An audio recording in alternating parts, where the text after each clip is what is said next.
Howdy, everyone. I'm Robbie, joined as always by my amazing co-host, Jason. Welcome to the table. All right. It's episode 6 of Bards of the Board. Absolutely. We are so stoked to have you guys here and just continue to see the outpouring of love through the comments and things like that. We actually had a ton of comments on this last episode, Yep. Jason. Really enjoyed it. Yep. Oh, yeah. It's been awesome. And we, I think I've replied to, I'm typically the one that's replying to most of those comments for sure. And if Robbie replies, he'll probably reply as Robbie C. We appreciate it. Some good dialogue. We've actually had a few comments on our Instagram posts. We've had a few Instagram messages as well. Even heard of somebody buying Cascadia from the episode. So that's fantastic. We love it. Getting feedback on other games as well. So we truly appreciate that interaction. Absolutely. And I'll shout out a couple. I feel like that's a fun way to, I'm not going to say like sneaky get engagement or whatever, but just know that if you comment and things like that, your comment could be the one we talk about. But I really appreciate like Martin Stack. Martin is from the disc golf side of my life. He is in the Birdie fam, which is my Patreon over there. And Martin giving like even suggestions of like, would love to see you talk about the Snow White gem mining game. And he mentioned Bang as well, which is a game that Jason has played. I've played Bang as well. So yeah, very easily could end up games that we like talk about and things like that. So we are always excited to hear. We have some games that we've played and we've stacked up and prepared for future episodes, but definitely would love to hear if there are games that if you're an avid board gamer and you're listening to this. Obviously we're trying to give board game suggestions for beginners and whatnot, but yeah, would love to hear those thoughts. Yeah, for sure. We've even had people invite us to play board games if we're ever in certain spots. One particular person was in Chattanooga, and I'm absolutely, if the day comes and the stars aligned, I will happily meet up and we'll go to a board game cafe somewhere and play some games. That would be awesome. So speaking of playing games, Robbie, for those who don't know, actually hung out in Lynchburg for a week last week. Those who follow his channel will know he has some videos. He shot up here and he hung out for a while. And of course, we played games every single night. So Robbie, what's some of the games that you've been playing lately? And I think I've been playing these games with you as well. Absolutely. So one of them, it reignited a passion of mine that I did not realize was a passion of mine. So lots of folks, we talk about like Settlers of Catan is a gateway into the hobby gaming space. But I think like something that goes deeper to our core that lots of people grew up playing is card games.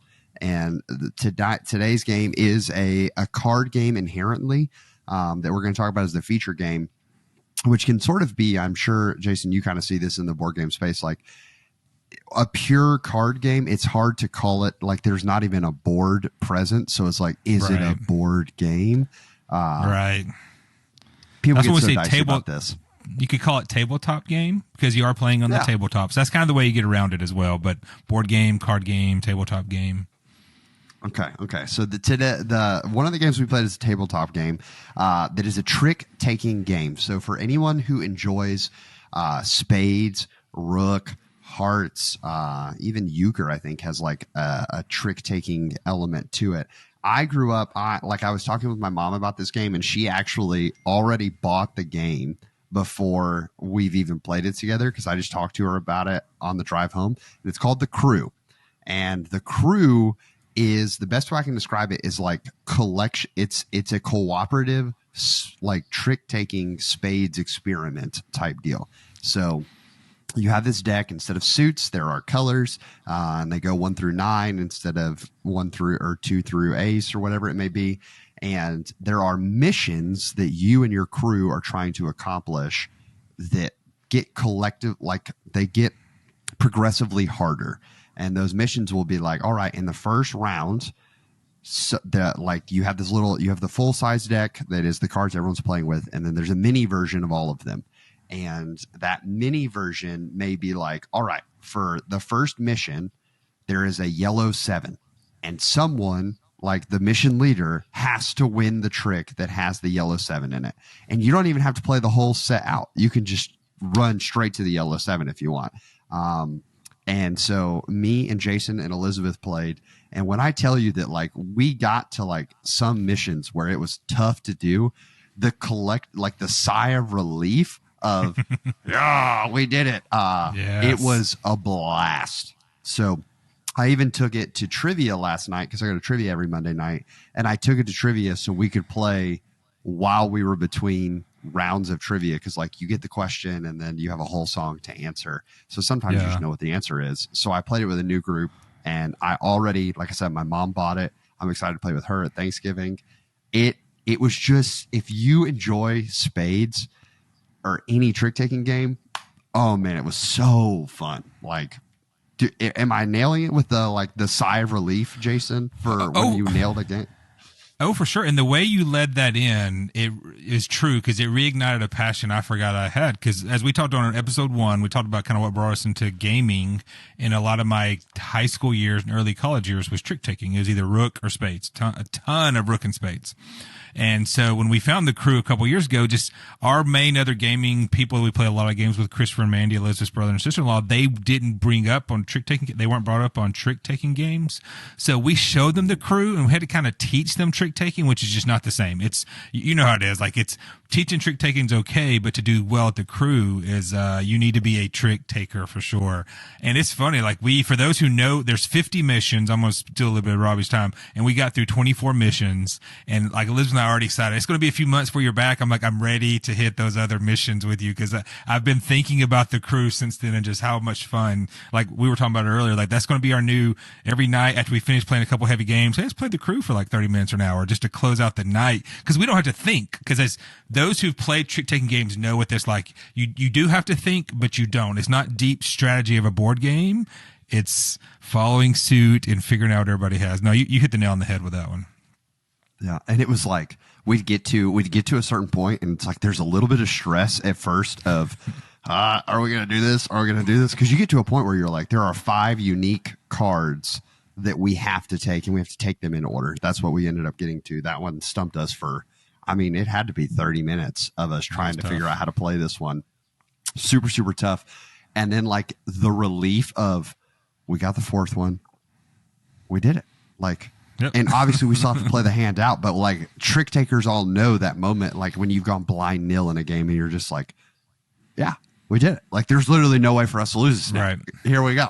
Like it was super, super fun. So that was the crew. The other game that I definitely, this one, like whenever I come up for a trip to hang out with Jason, it does feel like at this point, like the primary feel is I'm getting to hang out with Jason and Elizabeth and play some board games.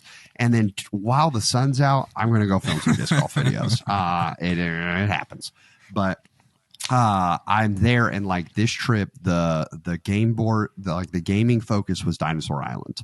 And this is a game that I wanted to be careful in talking about, because I know that it is very high up on Jason's list, if not like at the top. So there was a lot of expectations surrounding this gaming experience. And even Jason's youngest son, who's in college, came home to play this game with us. So it is, and how to describe Dinosaur Island from a gaming experience is it's not really, there's a bunch of genres inside of the tabletop experience, and Dinosaur Island is so unique because it doesn't really fall into any of them wholeheartedly. Like it's not a just pure Euro game where you have worker placement and then you do stuff. It's not an engine building game where like by the end of the game, now this one action that I've taken is just infinitely larger. It's not a tableau builder of, okay, I am just trying to create this portfolio, but it is all of those things at the same time. So when if I were selling someone on Dinosaur Island as someone who's only played it once, if you enjoy dinosaurs at all, if you enjoy the thrill of the Jurassic Park franchise, Jurassic Park, Jurassic World, any of it, this is a game that you probably will enjoy, because at the base root of it, you are building a park, you're putting dinosaurs in that park, and people are going to die. Like, those are 3 guarantees that will happen during your game. Even as someone who was like, no one's dying in my park, I'm getting the safety up to the moon. We got to the end and I was like, I got to push for points. So some people about to die. That's just going to happen. It was fascinating. So Jason, Dinosaur Island, you and I got absolutely obliterated. It felt like you and I were playing a completely different game than Ryder and Elizabeth. This is true. This is true. Like, I changed my strategy a little bit, and early on, I think I even said, now this is a common thing, Elizabeth would make fun of me, because early on I was like, I'm going to lose by a lot.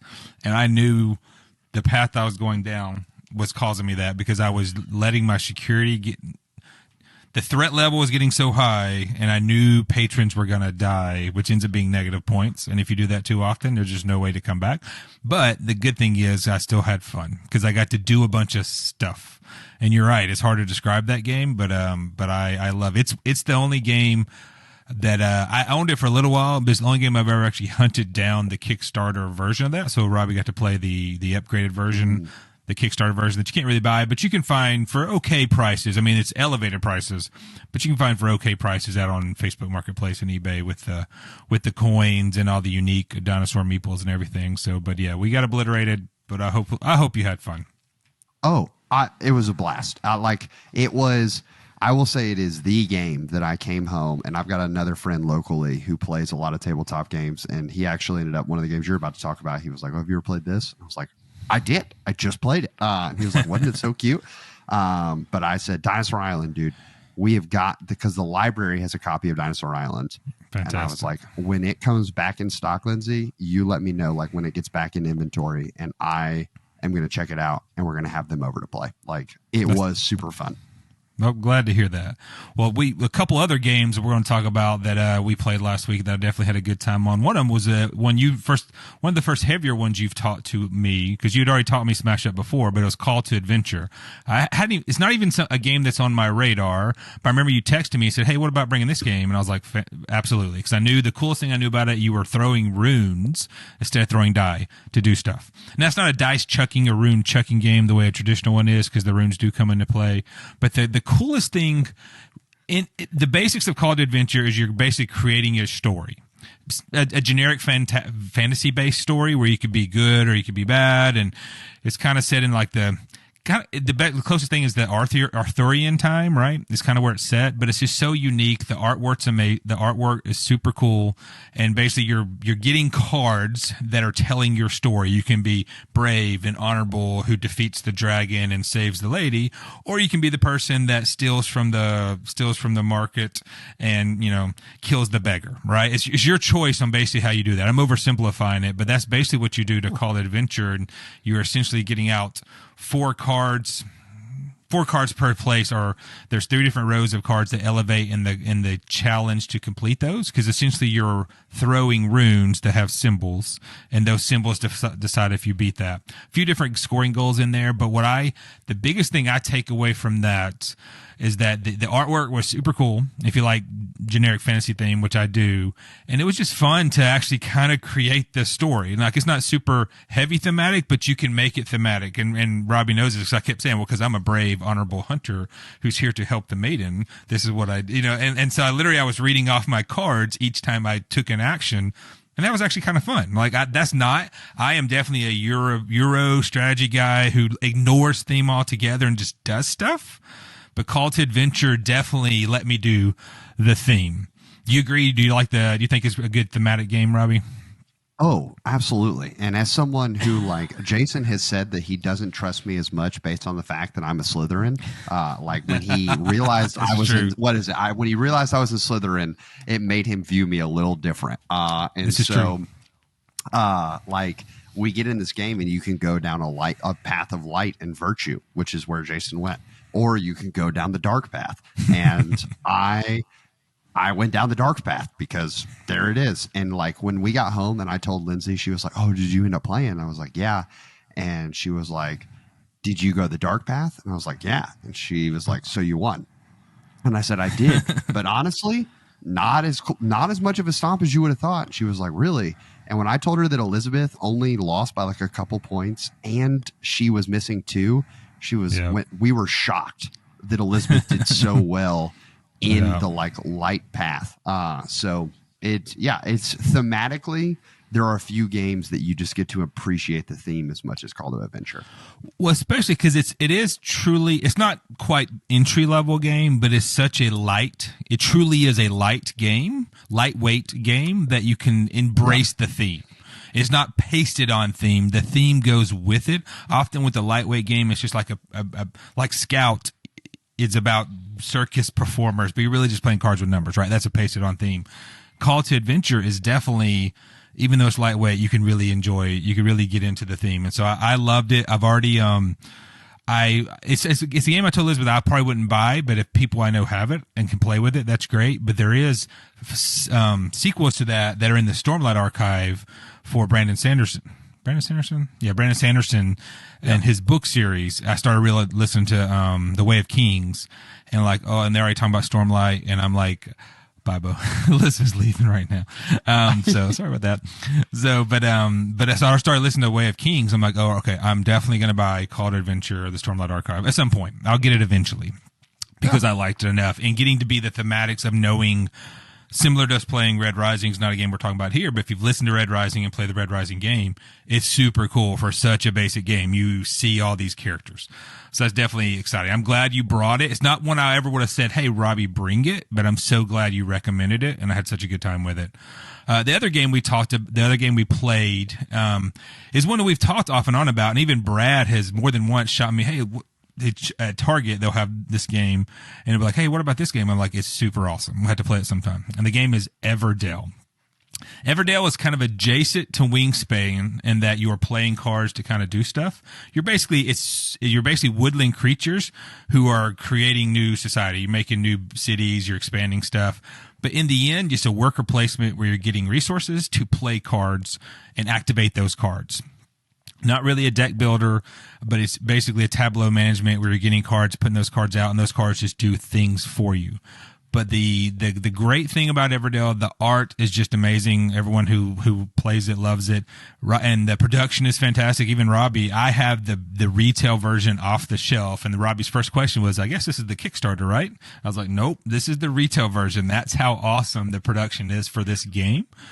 And what I like about a unique thing about Everdell is that in traditional games, it's round 1, round 2, round 3, round 4. We all complete the rounds together. But in Everdell, the way you basically bring your workers back, you can do it ahead of other people. So you could actually be in different phases. It's essentially a 4-phase game, 4 seasons, 4 rounds. But I could be in round 2 while Elizabeth's still in round 1 and Robbie's in round 2. Or 2 of us could be in round 2, one's in round 1. And the dynamic of that opening up more worker spaces for people is interesting. So you may hang out in your season just so someone else will pull that back. Or you may go fast because you'll have access to these things, because as you go to future rounds, you get more workers. And during a couple of those rounds, it gives you more resources because you're activating cards you've played. I love that. I assume we didn't really get talk too much about it right here, but what was your thought on Everdell, Robbie? Yeah, like Jason said, I mean, the board itself, there's this beautiful, I feel like a lot of Kickstarters these days, guaranteed if there are die in the game, the Kickstarter is, you get a dice tower. They have this dice tower you can assemble and all these things. So when I looked at this tree that is built on the board, I was like, I mean, that is so beautiful. So thematically, it's these cute little animals and the woods and things like that. It was super, super cool. And that was a game that I completely agree with Jason on the different phases, moving in and out of them, because Jason and I moved to the second phase at the same time. And it was all right, cool. But Elizabeth stayed behind, and it truly did open up a space for her to be like, oh, cool, I'm gonna drop my worker here. And that was super unique. But then you also ended up in a world of Jason and Elizabeth both finished the game before I did. And so I was still moving around doing some points. And there's another game that I've played with them, Viticulture, where you can choose to move on to the next phase. But in doing that, it's all right, cool. Everyone's not going to get there yet, but you're going to all move into it at the same time. So that was a super unique thing. And apparently, Jason, I didn't realize it, because when I talked about Everdell with my friend who's local, Nathan, he was like, we have had Everdell and all of its expansions sitting in our shopping cart for months, and they pulled the trigger and just bought all of them. And he was like, it was like $270 or something. Yeah. But he's like, we got a train we can use. We got this and this. And he's like, so it's funny to me seeing the expansion, because there's some games like Quacks that we talked about that when I bought Quacks, I bought it with all the expansions. Right. But the base game is so good that it just like, I didn't need it. And Everdell is one that I feel like I could play the base game so many times and never have the expansions, and it would still be very rich to me. Yep. I agree with that with Everdell for sure, because there's so many cards. Like we said, this is a common thing for me, playing cards to do stuff. I just love doing those kinds of things. And there are so many. I mean, the stack of cards is so thick in Everdell that you can do so many things. It's such a wide variety of actions you're taking and things you're activating on it. And I, of course, bought some of the promos. So for those who don't know, when you have these games, a lot of the essentially content creators out there for their Kickstarters to raise money will do promos. So like they will put a card of them in the game. So the Dice Tower, my favorite folks who I follow, they have their own cards in the game that replace existing cards. So instead of it being the tower, that's a card in there, it's actually just called the Dice Tower. All the actions on there are still the same. The words are still the same, but it's called the Dice Tower and has the Dice Tower symbol. Have the same for Sagrada. Have it for Dinosaur Island, because it came out. Tom and Z came out, and as did Eric and Sam. So I like having those promos in there. But the expansions, there are a ton of expansions for it. We even had, when I posted on our Instagram story about us playing Everdell, some people commented about they had the expansions or they liked the expansions. So for sure, I'm glad we were able to play it. It's one, excuse me, I apologize. I should have said this earlier. I told Robbie before I started recording, I'm at that mid-between way of being sick. I'm a little sore throat, a little bit of a runny nose, a little bit of a cough, a little bit of being tired. I'd rather be all the way sick so I can just get over with it in like a day. And so I may not talk as much, but if you see me cough, I apologize, or if my voice sounds differently. But, I forget how much I like Everdell until I pull it out. It's often the case with these games. But I'm like, oh, wow, I really like Everdell between the production, its worker placement, and not quite deck building, but hand management, which is fun to do. And I think I told you, but the app is fantastic as well. The app is just as good as the game. I equivocate it to Wingspan, right? That how good the Wingspan app is how good to me the Everdell app is. So when you're looking for another app to try out, Everdell is definitely the way to go. So we definitely had a good time. I can add that into my rotation. For sure. So we definitely had a good time with Robbie here last week playing a lot of games, but we were finally able to, we have talked about this being, I knew when we started this podcast, this game we're going to talk about today had to be one of those games, to be the focus game, because is massively popular in the board game world. And it's a game that has a very unique action. There's other games like it, but this game, Smash Up, is the game we're talking about today. Is that big one for sure that a lot of people know about in the gaming world, and a lot of new players to it know it as well. So I'm going to turn over to Robbie to kind of let us know how Smash Up goes, how it plays, and we'll go from there. Yeah, so Smash Up released in 2012. This is, in the tabletop world, this is a card game. And so there is quite literally no board. You're playing on the table with decks of cards.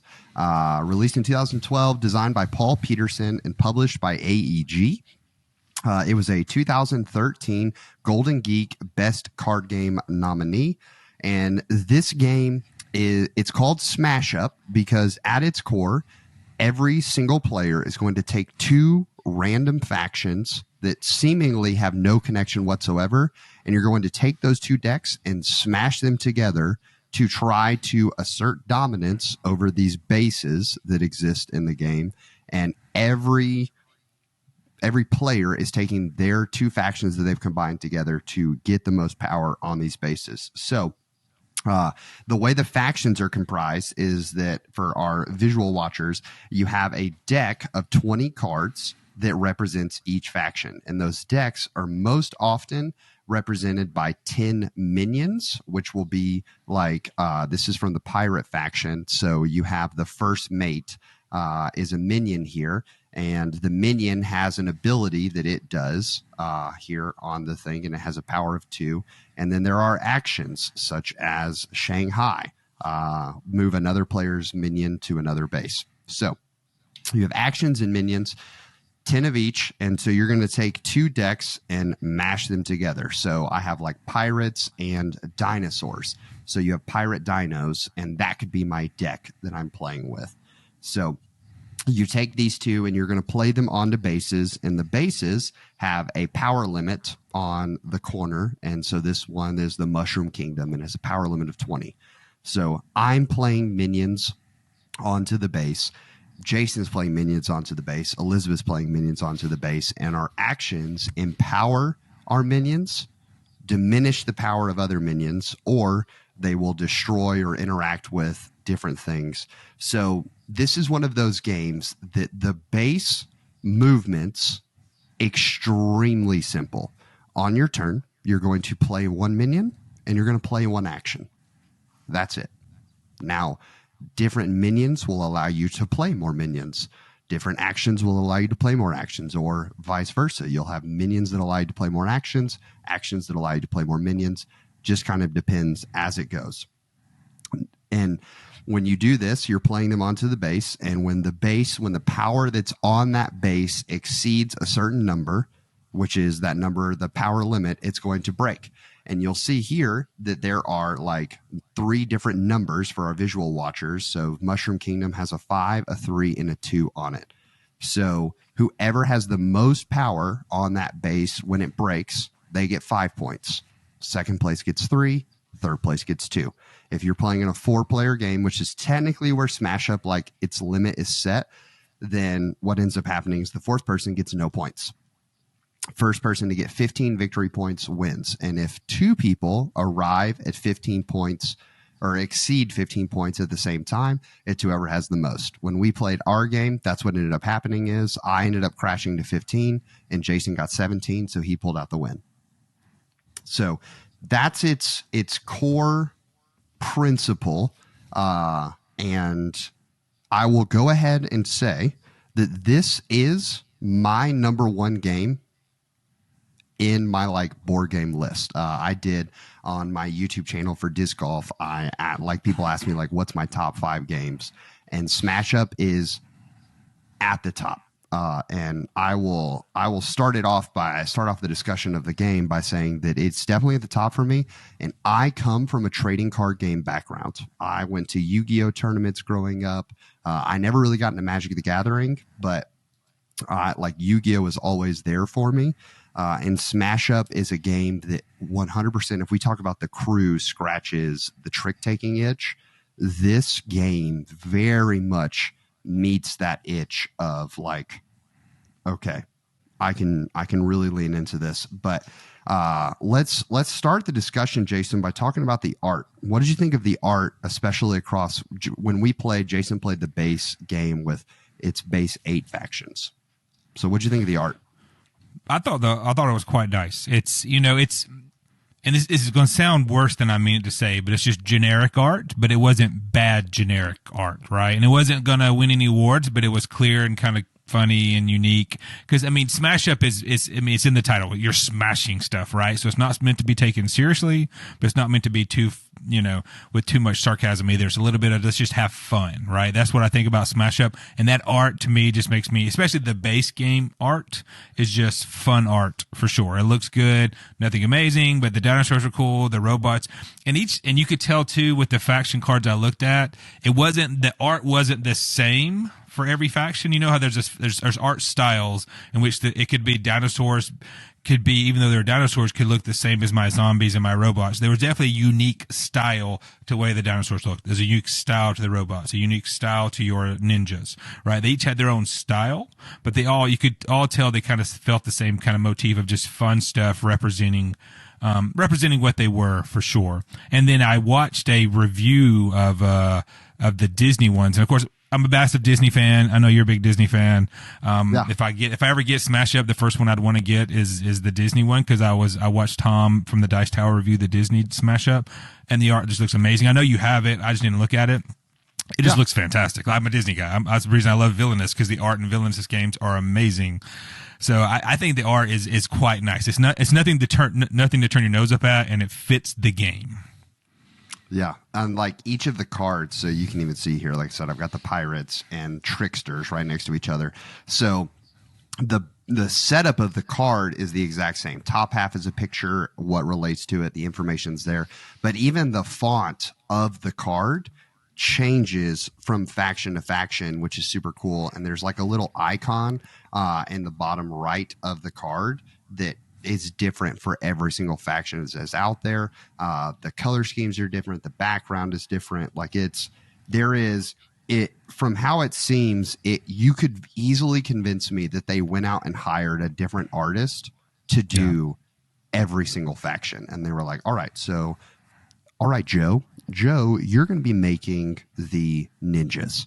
So we need, here's what the power is going to be. Here's what, like, you're going to, these different minions are going to be, and you're going to dive in. So I'm with you in terms of it, like, it isn't Dixit level where I'm looking at every single card and going like, I could hang this up in my house.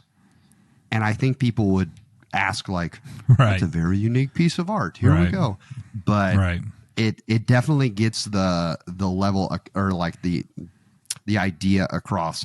Now, what I think makes Smash Up so unique is we even talked about like theming kind of being just copy and pasted over certain games.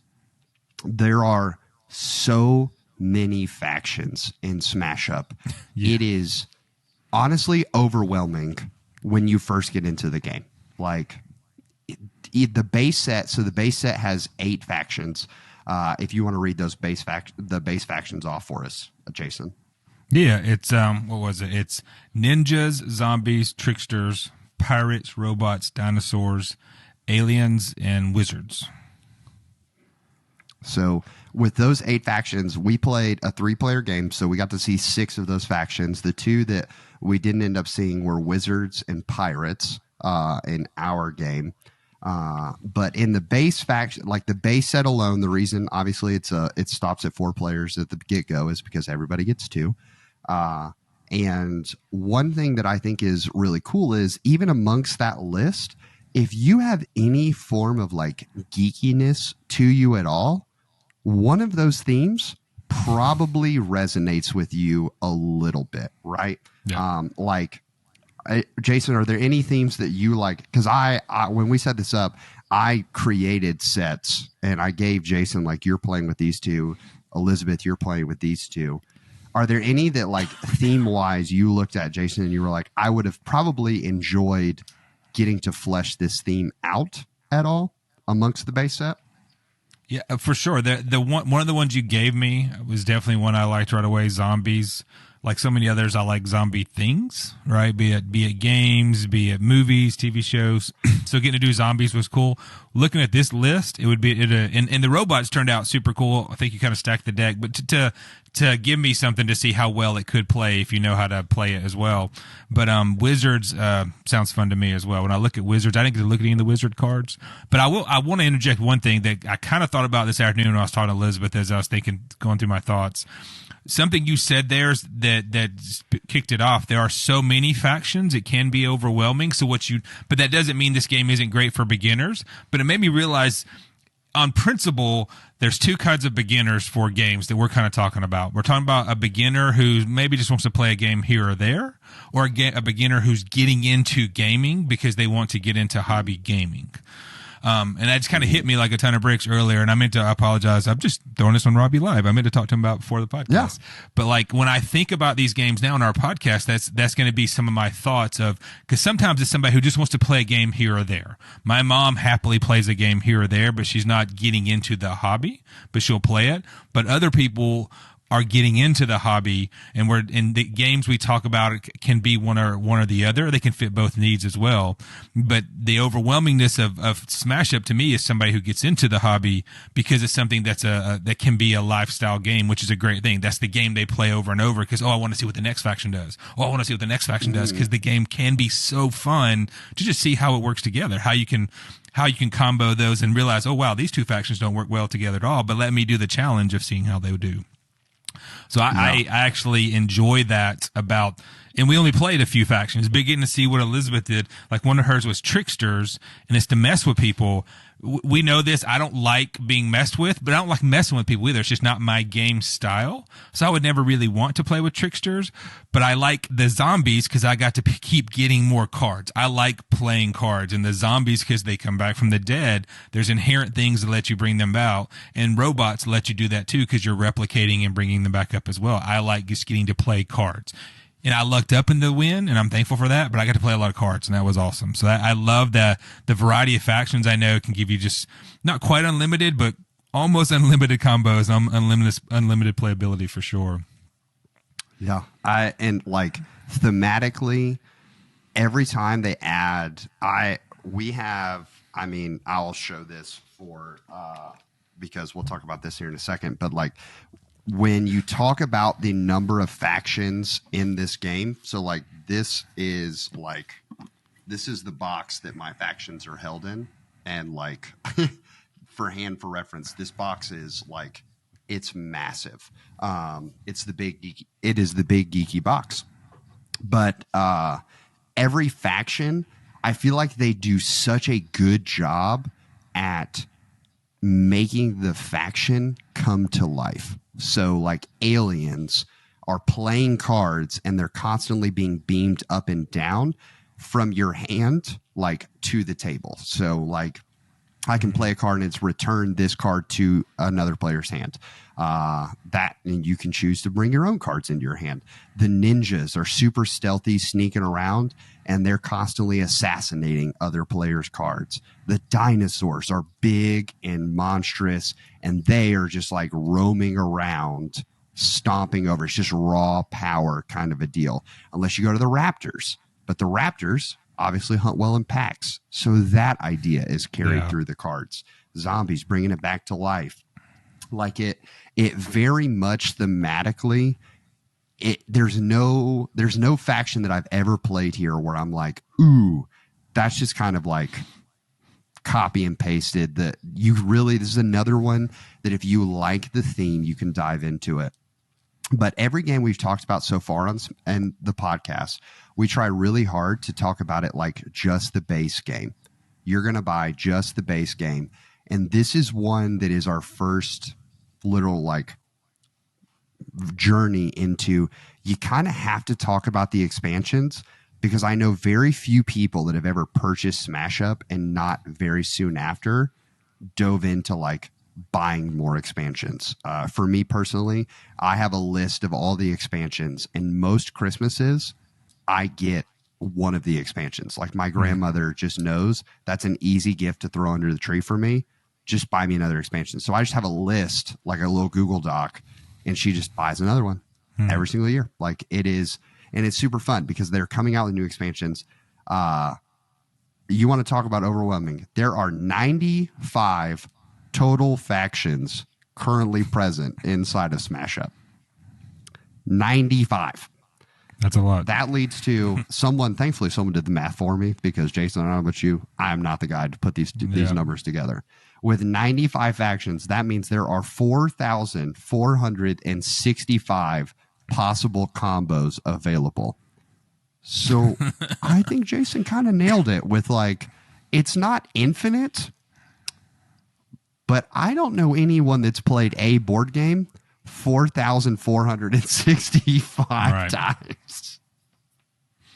This is for sure. This is, unless someone's put it on Board Game Arena and that's all they've done for years and years and years. And even then, it's just one single play of that. You to really learn that faction, you have to play it multiple times. That is one of the challenges for it, is right to kind of jump back into the trading card thing. Folks who trading card games are ones where you get cards and build the decks together and kind of figure out what works well together. And if someone knows what their deck does well, they're going to destroy you at it. With that many factions, it'll take a long time to learn the combos of all those things, if you had them all. One a year, though, from the grandmother, sounds fantastic. Yeah. So for our visual watchers, you can see like this box has room to grow, but every little tab in here is a different faction. And the big tab at the bottom is all the bases. So that is a place where this game really does shine, is even the bases, every faction comes with 2 bases to match.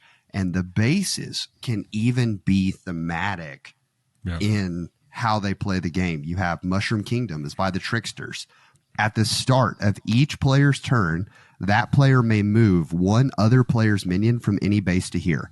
I remember when I did that in the game, it was like early on, and I just grabbed Jason's minion on one base and I moved it. And he was like, what the crap? How are you doing that? And I was like, oh, this base just lets me do that. Yes. Whatever. So he moves on. He does it like Rose Plaza Mall.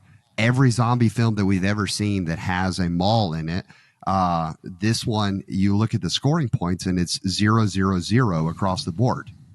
Well, that's kind of crazy. I don't get any points. But when this base scores, each player gains 1 victory point for each minion that it has here. So if you overrun the mall like zombies would, you get a lot of points there. The ninja base, where you're sneaking in and scoring points, you actually get more points for coming in second place at this Gojo than you do coming in first. So there's this like really sneaky balance amongst the bases even that makes the play variance move.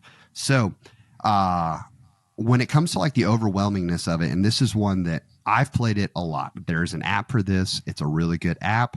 The app does not have a lot of expansions added into it, so it can feel somewhat basic in that, especially if you're someone like me who I have a lot of the expansions and I'm used to them.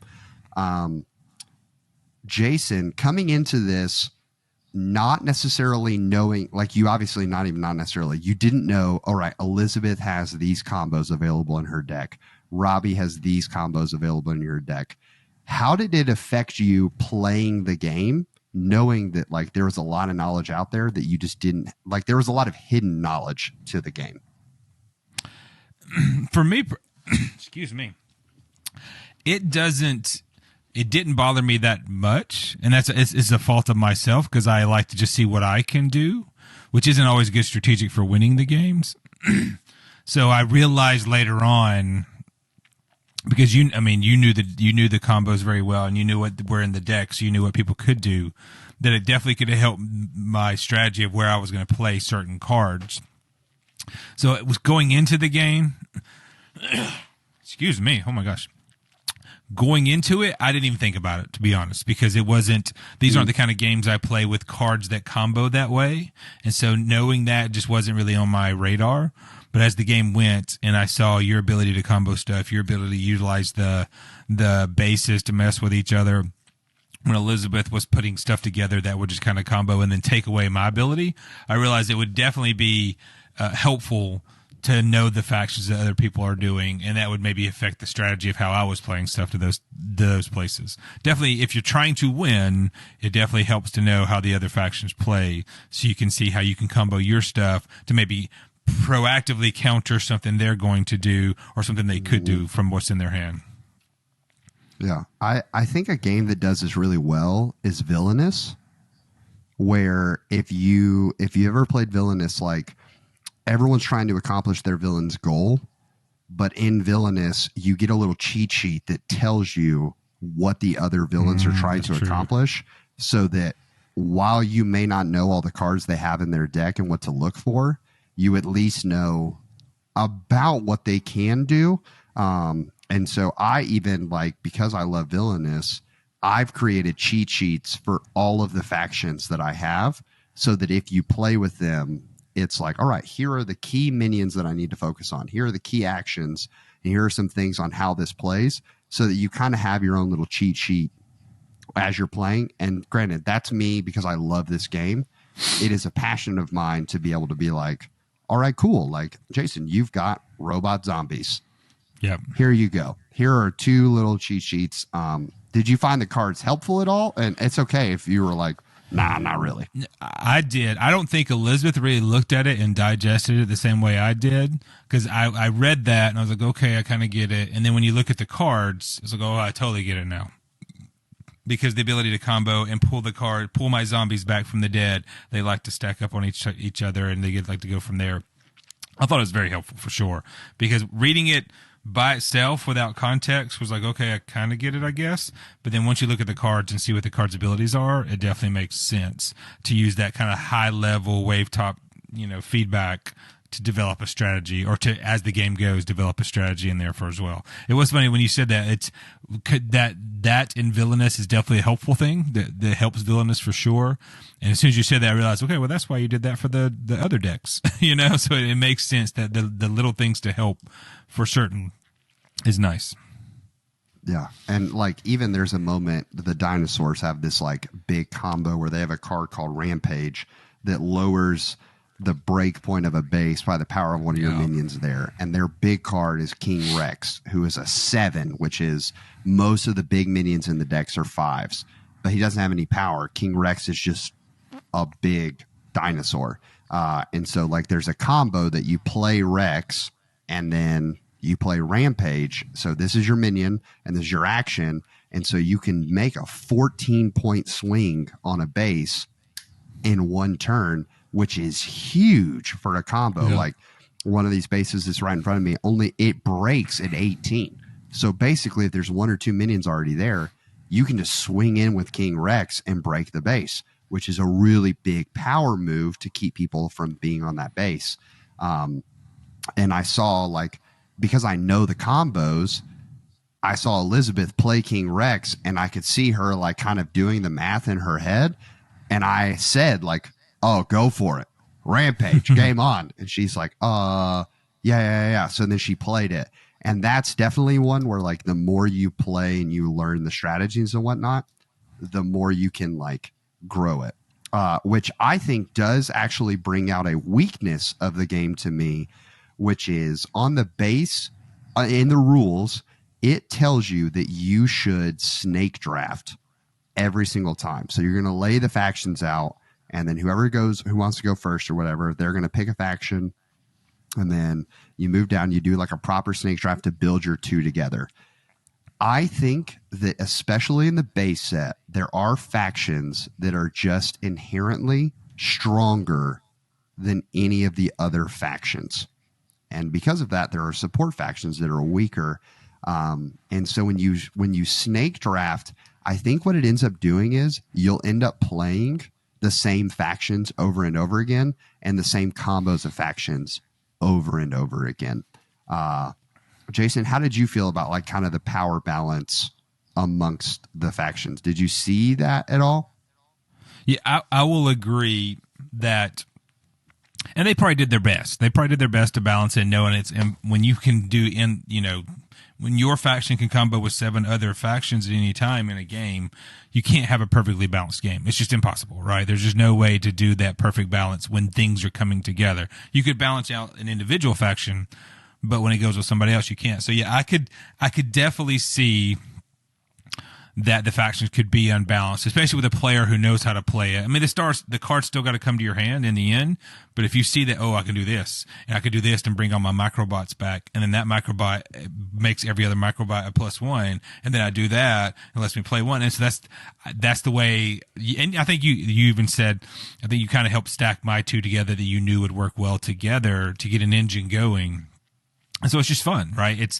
But you definitely, if you don't know those, or even if you do know those, if you know how well they are, you can definitely get an unbalanced thing. So it'd be interesting. I didn't go look at Board Game Geek, and I'm sure there's plenty of discussion on the factions out there about the ones that are OP and the ones that are not, which is not it's not an uncommon thing. I don't think we've talked about it on the podcast, but from Jamie Stegmaier, one of his biggest game that he's personally designed, he released Wingspan, developed it, but he designed Scythe. He is permanently banned to factions and player mats or whatever the terms are because they're so OP. Like he is formally, it's even in the rule book, the new rule books that have come out have said these factions are permanently banned. You can still do it, right? There's nobody's going to stop you from doing it. But, so I went and watched some videos and why they're banned. I'm like, oh yeah, because people have mathed out. I go here, which gives me this, and I do this and it gives me this, and I'm going to win in 12 turns. And I'm like, wow. And I've gone and watched people do it on Board Game Arena and win in 12 turns because because so it's just not uncommon that when they design a game, they can't make it perfect. And over time, they may eventually realize, oh, well, some things are just OP. And the people who played a lot will learn those things and naturally try to balance it the way you balance it. I think you've taken some actions to try to do that, right? What do you do to help counteract that OP-ness, that overpoweredness, Robbie? Yeah, so we have somewhere in the 50 to 60 range in terms of factions that we own. There aren't that many expansions that we have left. Every expansion you buy, we should know, adds a minimum of 4 new factions for you to play. So if you are looking for a cheaper alternative, the expansions are $15 to $20. The base game is about $27 on Amazon right now. But if you're looking to like just you and your significant other want to play, you could just go buy one expansion and that is enough to play on its own because it's going to give you 8 bases. It's going to give you 4 decks and you could just move those around. So what my wife and I do, because this is definitely a game that plays, the reason we've played it so much, I've played it a lot on the app, for sure. But Lindsay and I will just play this, just 2 of us, because the number of bases changes based on how many people are playing. But we can very quickly, because we know the factions, we know what to expect, we can bang out a game of this in under 30 minutes because it's just, or we don't even really talk. Like it's just bang, bang, bang. I can't believe you did that. That's so rude. Oh my gosh. And then it's over. So yeah, I can see that. And like we go through, but because we have so many, we've taken little tokens and written out each faction on a token. So we just have this grab bag of tokens and we draw 4 out of the bag and we pass the bag back and forth because sometimes we know the combos. So we'll like pull one out and we'll show it. So that way, like, ooh, sharks are off the table this round. And then she'll draw and she'll get tornadoes. And she's like, ooh. Well, I hope I get a good one now to balance it out, which is hilarious because you just heard those 2 because they were put in the game they're in the same expansion because of Sharknado. So the developers are super, super clever here. There's one expansion called Cease and Desist because it's just ripoffs of major movie franchises.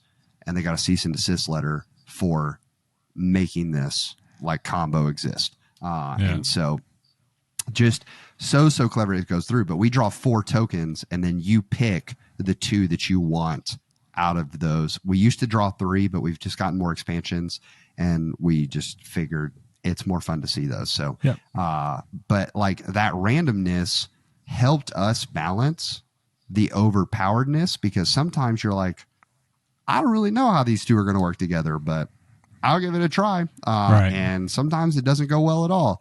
And then there are other times that like Lindsay got a combo that was Mythic Greeks and Astro Knights, which is a ripoff of Star Wars. And she put the 2 of those together. And I think I had a pretty good combination. I don't remember it because Lindsay absolutely obliterated me with that combo. And I was like, oh, okay. And it's one that like if I went to a Smash Up tournament, I would 100% bring that combo out because people are not expecting like that to be so crazy good. But then you have other moments of like, oh, I really didn't think that this would pair well. And so you end up in some really cool situations and gameplay options. Smash Up truly is like when Lindsay heard that we were going to play Smash Up, she was like, I really hope they like it. Which brings us to the moment of truth. I've rambled on about it. I love this game. It's going to be no surprise where I land on this. So I'm going to go last as a chance to defend it here. If it goes for I do think this is a chance that we're going to see the widest spread possibly of our ratings for an episode so far. This could Jason, be true. what you got? This could be true. So in full disclosure, like even before, so Robbie showed this, I think on his first trip here, we just played like a few hands of it. It was late one night and he had brought it up and I'd wanted to at least see what it was like. And it was late at night. We stay up late every night, and it was probably like the last night, so I was a little tired. And it didn't go bad, let's be clear. But it didn't make me think, oh, I want to play that again. And it's not a direct attack, take that, but you do some factions are going to attack other factions, and okay, here, take away one minion of two below of one other player. Do this to somewhere else. So you are affecting the other people. There is negative player interaction in it because you're trying to destroy a base. You can play it without doing that, but some of your decks, some of your factions are meant to do those things. That's not inherently something I like or I do a lot of, for sure, because Elizabeth will only attack me pretty much. That's when I know my spouse is always going to attack me in a 4-player game or a 3-player game. There's no more fun in that, right? Yeah. So I'll lay all that for my caveat. And I joked before Robbie came that here's going to be my first oatmeal raisin. And even that was the joke the whole week before he played it. And even while we were playing it as an oatmeal raisin. Nothing wrong with oatmeal raisin cookies. Let's reestablish that, right? But for me personally, an oatmeal raisin cookie is a game that, okay, I see why people like it. I know why people like it, but I don't like it. I'm happy to report, spoiler, this game is not an oatmeal raisin for me. After playing it, I realized it's not an oatmeal raisin. For our listeners, Robbie just wiped the sweat off his head because he was worried about that. And we had a talk like the night before, 2 nights before, like why, and I say don't like, having not played a full game, why don't I like Smash Up before we played it? Because I say probably on every episode at least once, I've said I like getting to play cards to do stuff, right? I love getting to play cards to do stuff. That's all Smash Up is. Now, a lot of the cards to do stuff I like doing is letting me move things around or gather resources or whatever. Smash Up is all on the board. You're putting a card there which lets you play a card, which lets you do something else, right? So why was it that I didn't like Smash Up? I don't think we ever really settled on it, other than there's take that aspects of it, and it's learning the combos of the factions. That's something, having not come from that trading card game background, collectible card game background. Some people love that. That's all they do. They love getting that latest blister pack of a Magic the Gathering and seeing what cards there are to mess with new decks. I don't have that background, and so that doesn't appeal to me. Learning all those factions and what they can and can't do doesn't appeal. Playing those factions was fantastic, right? If you're going to give me 2 factions, or even the idea of how you do the draft where you pull in, getting to just play 2 random factions sounds fun, right? Like I would happily do that just to see if I could do how well I could do with that. I'm rambling a lot, but kind of laying out how I felt about it. I definitely had a good time playing it. It's not a game I would think, other than the Disney one, I could see me owning because it's Disney. But it's not a game necessarily I would ever own. Partly because whenever you come up, I can always have you bring it and we can play some Smash Up, right? But it's a game I will happily play at any time if anybody wanted to play it. I have a lot of games I'd rather play, but it's a game I would happily play because I had a good time and I'd love to see how those combos go. So where I'm settling at is going to be a sugar cookie, right? Which is our one step up from oatmeal raisin. I like it. I had fun with it. I think I've said that a few times. If somebody wanted to play it, if somebody brought it and said, hey, Jason, let's play some Smash Up, I will happily do it. As long as they're not a hardcore guy who's going to destroy me, right? I don't want to get blitzed by somebody who's going to pick a good faction, just destroy me. That's no fun. No, don't play with people like that, right? I'm going to tell you right now, don't play with other people because they're going to ruin your game experience. My son had that a little bit with Magic the Gathering because his friends are always blitzing him. I'm like, well, there's no fun with that. Let's be clear that you're not helping gather people into the game if you just destroy them. That's why I've told Robbie this before. Often when I'm teaching a game, especially if it's a brand new gamer, I won't play necessarily. I don't play to lose because that's not fair to them, right? But I'll play with a different strategy, which I know is what Robbie does with Smash Up when he's introducing new players. He goes, okay, I'm going to get 2 really small factions and just see what I can do with them, right? Which is the right thing. You're not throwing the game in. You're not throwing the towel in to lose the game, but you're just seeing a different strategy. And that's often what I would do with any other game I teach for newer gamers. I would try out new strategies. So I had a good time with Smash Up. I would happily play it. I doubt I ever buy it, but if we played it again, I would happily play it. It's definitely a firm sugar cookie for me. No more oatmeal raisin. Come on. I will, and I'll bring it next time so we can play the Disney ones, so you can experience. Oh yeah, that would be super cool. It's definitely a difference maker. I will say, I mean, there's no guesswork here. For me, it's a double doozy. It is 100% my favorite game of all time. And here's why, like, even trying to remove the bias of how much I love this game. Here's why I think it's a great game for beginners is I think that it is a game that you could have Smash Up in your game table. And especially if you have the expansions in there, if you are a strategy-oriented person and you love the complexity of combos and things like that, there's an efficiency to learning how to play an Everdell or learning how to play even a Dinosaur Island, right? Like right. One thing that I admire so much about Jason's youngest son, Ryder, is if I ever want to know like what is the efficiency of like points to turns, what should I look at? I honestly looked at the game of Wingspan and I started realizing like, okay, if I want to have a 90-point game, I'm on a 100-point game, I need to be averaging 4 points a turn. Like that, there's 26 turns. I need to average 4 points a turn if I want to get there. And if I can do that, that changes everything for me. Like, here we go. That's how I go huge. And Ryder is the person that taught me that, like 100% playing games with him. The beauty of Smash Up is there's not so much complexity in terms of efficiency to points, but it is in terms of, all right, so the wizards are a faction that create a lot of actions. So they would not pair well with robots because robots only has 2 actions in the whole deck. So my wizards are going to be giving me a bunch of actions, but the robots are not. So who can I pair them with accordingly to really see some power moves? Or what's the biggest like power moves I can do? And I love a wombo combo. Like it is so satisfying. And like even how we ended up losing the game is Jason pulls off this wombo combo at the very end and breaks 2 bases at the same time and wins both of them. So I'm like feeling somewhat safe, even knowing the combos are out there. And I'm like, all right, I think I've got one more turn before Jason really goes off. So here's what I'm going to try to do. So I did it and it wasn't enough.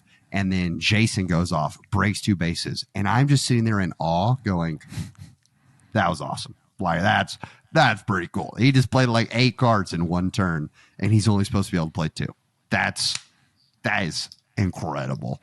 Yep. So the depth of if you want to find a game rather than being an inch deep and a mile wide in 300 games, you could go a mile deep into just Smash Up and try to learn all 4,465 of these combos and just be so legendary at this game. I love that depth of the game. And truly, there are so many factions out there. Like I can list, like there's grannies. There is hippies, there is babies, there is kitty cats, there is like unicorns, there's Dr. Frankenstein, there's vampires. Like there's pretty much no faction that currently like, and if it's some trope that you think, oh, I bet they have that in the game. If it's not there already, it's probably coming. Like there's a whole expansion made in Japan. You've got Pokemon, Power Rangers, Kaiju. They're all in there. Like it's super cool how much variance is there. And Smash Up will always be on my list at the top. So let us know if you are a trading card game background person. What trading card game did you get into? And also, have you tried Smash Up? if you have played Smash Up before, what are some of your favorite factions? I'll always be eternally grateful to my friend Zach Melton because Smash Up is his favorite game, and it was my bachelor party for my wedding that he brought Smash Up for me to try. Changed my board game life. So, Jason, I cannot tell you how much of a breath of fresh air it is that it wasn't your oatmeal raisin. And I'm so like I'm just so curious what's going to be our first oatmeal raisin on the podcast. Yeah, for sure. I actually thought it was going to be a peanut butter cookie. I had to give it a lot of thought because I was like, would I really, if a peanut butter cookie is a game that I would want to own, right? And not play all the time, but own. But that's when you're getting peanut butter, definitely chocolate chip and Double D's are games I want to own or own. Peanut butter is kind of that transition phase. And I thought about it a lot. Like, I'm not kidding when I thought about Smash Up. All the things you said are true for sure. And what makes it such a great game. For me, if this had happened 5 years ago before I had 300 games, maybe I'd have a different conversation and maybe I'd feel different about it, right? A newer gamer may see that and that opens them up to that and they love it. Whereas I have so many games to play, I would never see myself specifically pulling that one off to play. But if someone brings it to play, for sure. So I'm definitely, I was happy too. It was an oatmeal raisin. I was happy too. My preconceived biases weren't true. And that I had a really good time playing it. Come on. Well, y'all, we want to say thank you so much for tuning in to another episode of Bards of the Board. As always, we I'm going to preach it and try to be a good content creator here. Any reviews you leave for us on any of our podcast platforms, just super, super helpful for us in getting this word out to people. We geeked out a little bit when we were playing games this past week because we posted a story of a game we were playing and the publisher reposted our story. And Jason and I kind of looked at each other like, yeah, all right, we're doing it. We're doing it. So we just are so grateful, especially for those of you getting out there. We have someone who has taken our logo and dyed it on a disc and is sending it to us. We cannot say, here's the deal. Jason, I love you. And I'm excited to sit here every other week and talk board games with you because it's just a great time. The fact that people are listening to us, even better. Oh yeah, for sure. Like I tell Elizabeth, I've told you this many times, but something came up and whatever, and we were talking about like I work. I'm thankful for my life, but I get to work at a foundation disc golf. They do disc golf content as well for those who don't follow disc golf. I used to watch them and now I get to work with them and be in their videos. I watched you before I got to know you and now we're friends and I have a board game podcast. Like this is the greatest thing on earth. Like I don't know why life is so good and God continues to bless us, but it's fantastic. And like you said, we want it to grow because we love interacting with folks who are listening to it. But like I said from the beginning, I had set my mind, you know what, I'm going to do a podcast no matter what. Maybe Robbie will do it with me. I was a little nervous about asking you. I'm glad you said yes. I'm glad we're doing this. And we love the interaction. I love talking to folks. Folks have asked us, I don't know if it's on a video or Instagram, they asked about some other cooperative games to play. Ask those questions on these videos, on the comments. I promise you we'll respond to every one you put down there. One of us will respond because we definitely want to help you out and have that interaction. Yeah. We said it while we were hanging out this week. We're going to Gen Con 2024. That's the plan. Yep. And my dream is that we're going to meet you, the person listening right now. We're going to meet you there. So thank you as always for listening, and we will see you at the table in 2 weeks for episode 7. Thanks again. All right. See ya.